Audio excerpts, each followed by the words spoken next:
සුබ දවසක් වේවා මගේ යාළුවන්ට. හදිස්සියෙන්ම හදන්න ගත්ත කේක් එකක්. ග්‍රෑම් 750ක. බටර් කේක් එක ඉතින් හැමෝම හදන්න දන්නවා. ඒත් ඉතින් නොදන්න කෙනෙක්ට මේක ප්‍රයෝජනවත් වෙයි කියලා තමයි ඉතින් මම මේක වීඩියෝ කරන්න හිතුවේ. මම මෙතන දැන් ඉස්සෙල්ලාම බටර් ටික හොඳට බීට් කරගන්නවා. මෙතන නම් බටර් ග්‍රෑම් 187ක් අරන් තියෙනවා.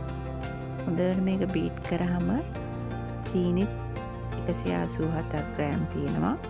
ඒක මම හොඳට බ්ලෙන්ඩ් කරලා තියෙන්නේ. එතකොට අපිට ගොඩක් වෙලා බීට් කරන්න ඕනේ නැහැ.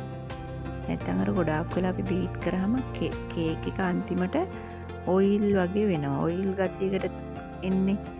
ඒ අපි අර මේ සීනි දිය වෙනකම් බීට් කරනකොට බටර් එක තෙල් වෙනවා.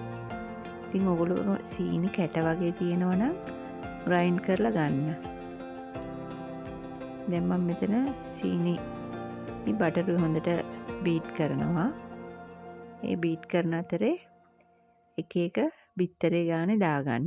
එතකොට දිය වෙන්නේ නැතුව තියෙනවා නම් සීනි ටික අර බිත්තරේ දානකොට අපි ඒකත් දිය වෙනවා.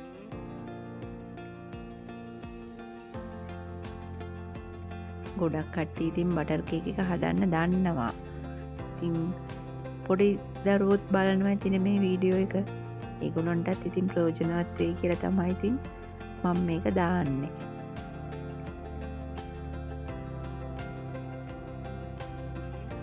බිත්තර තනි තනි එක එකතු කරන්න.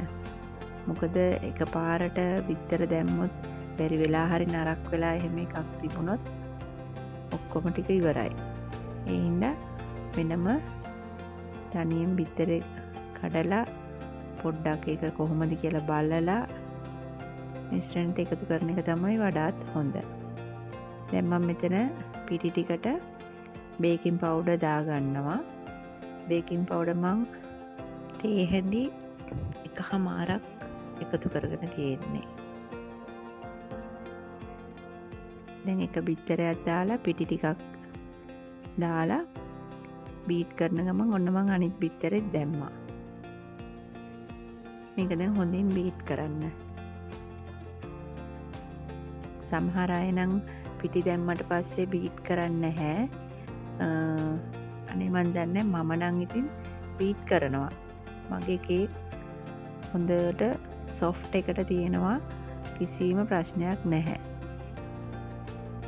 මොකද පිටි දාලා නිකන් අපි අර ෆෝල්ඩ් කරොත් හැන්දෙන් පිටි කැට හිටිනවා වගේ කියලා මට හිතෙන්නේ. ඒකින්ද මං බිත්තරෙත් දාන ගමන් පිටි දදා බීට් කරනවා. එක පැත්තකට බීට් කරන්න බලා ගන්න. ඒක තමයි මෙතන තියෙන ටෙක්නික් එක. හොඳට බීට් කරන්න.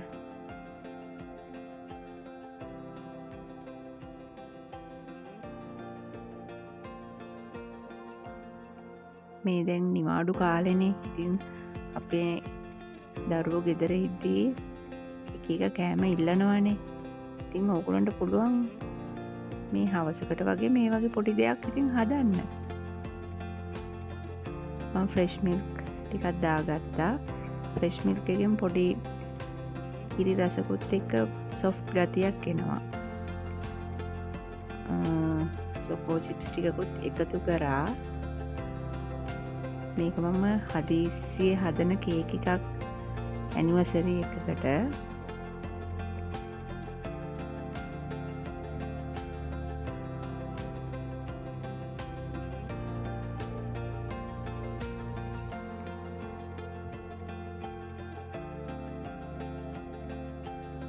දැන් මේ අතරේ මම oven එක ප්‍රීහීට් වෙන්න දාලා තියෙන්නේ.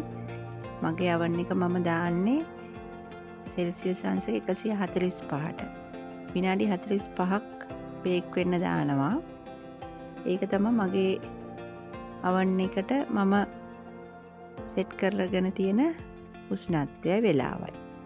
දැන් මෙතන මම ට්‍රේ දෙකට සමානව මික්සර් එක දාගත්තා. ඔන්න මගේ කේක් දෙක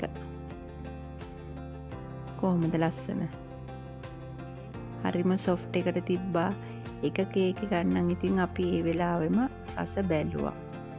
අනිත් කේක් එක තමා මම අයිසින් කරලා ඇනිවර්සරි එකට ගත්තේ. කේක් එක නම් හරිම සොෆ්ට් එකට තිබුණා. උණු උණුවෙන්ම අපි ඉතින් රස බැලුවා. දැන් මේ හදිසියේ මං අයිසින් එක තමයි හදන්නේ. අනිත් කේක් එක අයිසින් කරගන්න. මෙතනදි මං 1:3 අනුපාතයට එන්න බටරුයි අයිසිනුයි එකතු කරලා තමයි බටර් අයිසින් එක හදලා තියෙන්නේ. බටර් 75ක් ග්‍රෑම් අරන් තියෙනවා. ඒතර අයිසින් ඒ වගේ 3 ගුණයක්. බටර් එක ඉස්සෙල්ලාම බටර් එක පොඩ්ඩක් කහ පාටනේ එකේ ඒ පාට යන්න. ඒ කියන්නේ පොඩි සුදු පාටක් වගේ එනකන් අපි ඉස්සෙල්ලාම බීට් කරගෙන ඊට පස්සේ අයිසින් සුගර් මේ විදිහට එකතු කරගෙන හොඳට බීට් කරලා අරක ක්‍රීම් එකක් වගේ හදාගන්න. මම නම් මගේ අයිසින් එකට ෆ්‍රෙෂ් මිල්ක් ටිකක් දානවා, වැනිලා ටිකක් දානවා. එතකොට ඒක වෙනම රසක් එනවා. සමහරව නම් වැනිලා දාන්නේ නැහැ, ඒකේ වෙනසක් නැහැ කියලා. මම නම් ඉතින් ගොඩක් වෙලාවට වැනිලායි ෆ්‍රෙෂ් මිල්කුයි දානවා. ෆ්‍රෙෂ් මිල්ක් ටී ස්පූන් එකක් වගේ වෙන්න දාගත්තා. ගොඩක් දාගන්න එපා, එතකොට දිය වගේ වෙනවා. අපි අයිසින් එක දැන් කේක් එක අයිසින් කරාට පස්සේ සමහරු කියනවනේ අයිසින් එක දිය වෙනවා කියලා. ඔන්න දිය වෙන්නේ නැති වෙන්න බලාගන්න විදිහ තමයි දැන් අපි බීට් කරලා බීට්‍රේ අර මික්සර් එකෙන් උස්සලා ගන්නකොට මේ පීක්ස් හැදිලා තියෙන්න ඕනේ. හරිද? එතකොට තමයි අපේ ඒ අයිසින් එකේ හරි පදම ඇවිල්ලා තියෙන්නේ.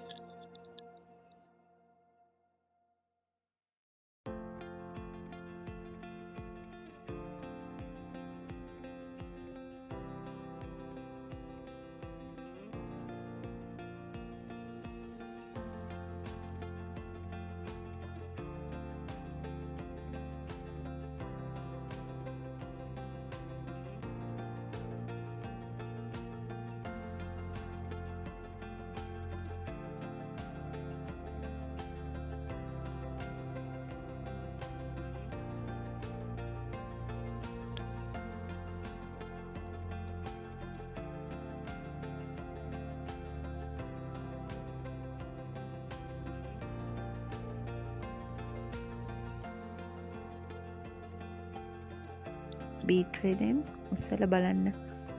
පීක්ස් හැදිලා තියෙනවා නම් ඒක තමයි අයිසින් දිය වෙන්නේ නැති පදම.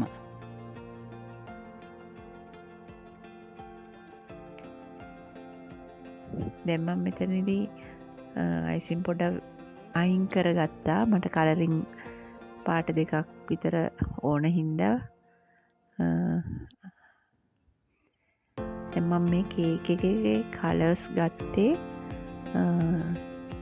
මල්බොකේ එකක් තියෙනවා.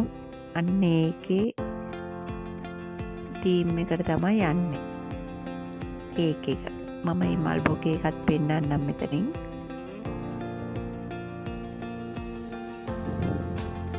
කේක් එක පොඩ්ඩක් නීට් කරගත්තා. ඔය තියෙන්නේ මේ මල්බොකේ එක.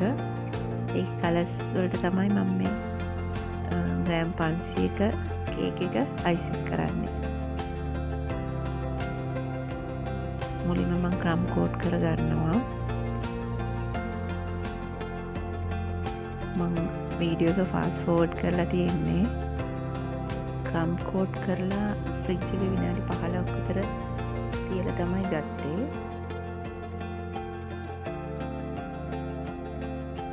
සිම්පල් කේක් එකක් මේක. ලොකු ඩෙකරේෂන්ස් මොකුත් නැහැ. ඔන්න ඔය නොසල්ස් ටික තමයි මම පාවිච්චි කරේ. ඇත්තටම කියනවා නම් මේ ඇනිවර්සරි කේක් එක හැදුවේ මගේ ඇනිවර්සරි එකට තමයි. ඉතින් හදන්න නෙමෙයි හිටියේ. ගෙදර දෙන්න තුන් දෙනාගේ බලවත් ඉල්ලීමට තමයි කේක් එක අන්තිම මොහොතේ මම හදන්න තීරණය කරේ. උදෙන් ඉතින් මල්බොකේකුත් හම්බුණා. ඉතින් ඒක හින්දා හොඳ නෑනේ ඉතින් නේද? ඒක හින්දා ඉතින් මගේ ගානේ කේක් එකක් හදලා දුන්න කට්ටියට. ලොකු ඩෙකරේෂන් එකක් නම් දැම්මේ නැහැ. ඒ වුණාට සිම්පල් විදිහට ලස්සට තිබුණ කේක් එක. ඒ මදයි තින්නේ. බලන්නකො ෆයිනල් ලුක් එක.